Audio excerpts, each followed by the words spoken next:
So if you're a local farmer at a local farmer's market, how do you put a price on a potato or a bunch of Swiss chard or some green beans?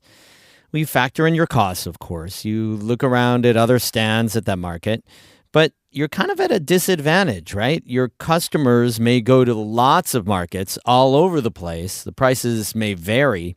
And then you know that they go to supermarkets where the competition is with huge mega farms in California or wherever that bring prices way down. Researchers at Cornell University are trying to help small vegetable farmers by building a new statewide pricing report that they hope will help farmers more accurately price their product. That's today's story of the day. Support for Story of the Day comes from Pearsall Wealth Management at UBS Wealth Management USA, subsidiary UBS AG, member FINRA SIPC, 1 Broad Street Plaza, Glens Falls, and the New York State Caregiving and Respite Coalition, seeking volunteers aged 55 plus to support family caregivers in northern and central New York. Visit nyscrc/AmeriCorps.org.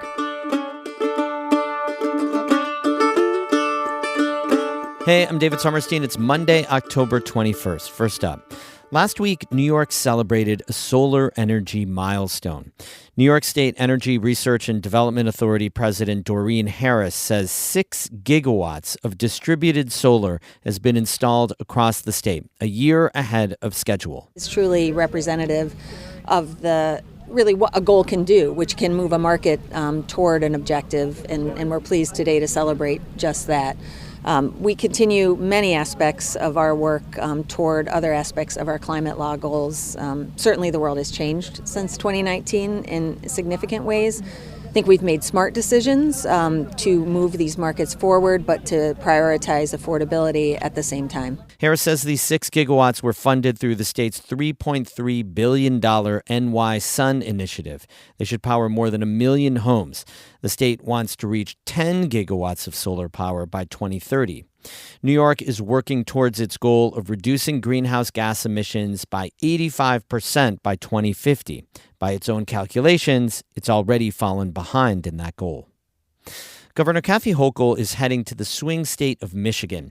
The Democrat will campaign today with other governors in western Michigan as part of the Blue Wall bus tour for Vice President Kamala Harris.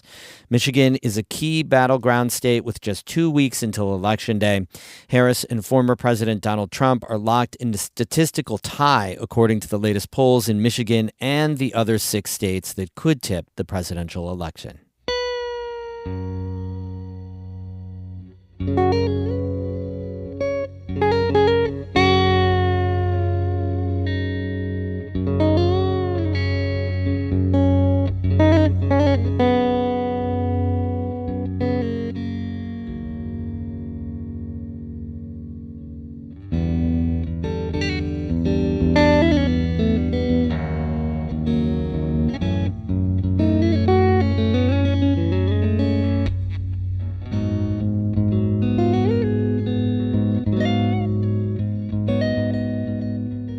Farmers put a lot of time and work into selling goods at farmers markets, but their prices sometimes don't reflect it.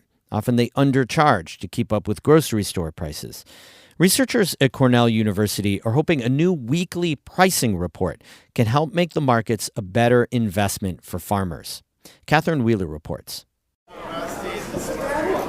The Potsdam Farmers Market is bustling on Saturday mornings. Farmers staff their booths, stacked with vibrant greens, colorful peppers, and juicy tomatoes. Each item has been painstakingly grown by hard labor against the odds of pests and disease. And then farmers have to put a price on that work that consumers will pay.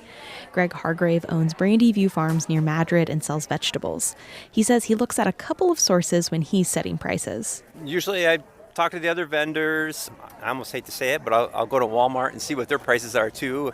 I do have to be competitive on things, but I'd like to think we have a better quality product than Walmart or whatever. Hargrave says it's taken years to figure out. It's been bumpy, so no doubt about it. A lot of this stuff is really labor intensive, and it's tough trying to figure everything out or whatever, striking that balance, I guess. Farmers weigh a lot of factors into their prices: what it costs to produce the item, the time and energy it takes to run a market booth, making a living, and competing with grocery stores and other farmers. Matt LaRue with Cornell Extension says that often leads to undercharging for their goods. Farms think about buying groceries for their own household, and so they can be nervous about sending the prices up where they really need to be. LaRue says that's why he and other extension researchers are creating weekly pricing reports based on how much fruit, vegetables, meat, and dairy are selling for at farmers markets around the state. He says these reports are the first of their kind here. The goal with all of these price reports is to serve as a reference point for farmers who might be struggling with price setting, like just seeing what's going on out in the marketplace, seeing what the prices are at stores, seeing what's happening at other farmers markets in the state, and using that to inform pricing. LaRue says the team uses data from the point-of-sale system Square. Farmers don't have to send anything in. He says the researchers connect to the farmers' accounts and create weighted average prices for each item sold, like broccoli, apples, or ground beef. The pricing reports are then posted on an online public dashboard. LaRue says farmers aren't typically making the bulk of their money at farmers markets. That usually comes from selling wholesale to local businesses or CSA programs.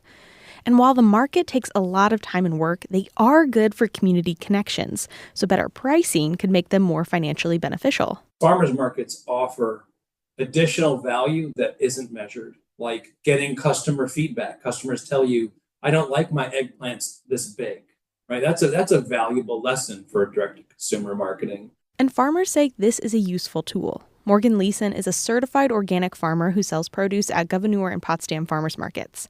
She says she's cobbled together her pricing from online research and talking with other vendors in the region.